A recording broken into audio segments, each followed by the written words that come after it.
अस्सलाम वालेकुम नाज़रीन, पीसी वर्ल्ड न्यूज से मैं हूं रिता सिंधु। पंजाब में मुकम्मल लॉकडाउन नहीं किया जाएगा, वजीराअज़म की ज़ेरे सदारत इजलास में फैसला।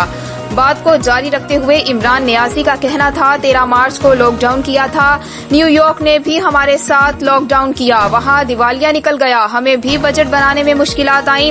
वजीराअज़म का कहना था कि दिहाड़ीदार लोग बेरोजगार हो चुके हैं, आमदनी न आने की वजह से बच्चों का पेट नहीं पाल सकते, जिसके बाइस हमारे जैसे मुल्क में एक ही हल, वो है स्मार्ट लॉकडाउन। मुल्क बंद हो जाए तो मईशत तबाह हो जाती है। भारत और बांग्लादेश में भी हालात खराब हैं, जितनी देर आप मुल्क को बंद करते हैं इतनी मईशत तबाह होती जा रही है।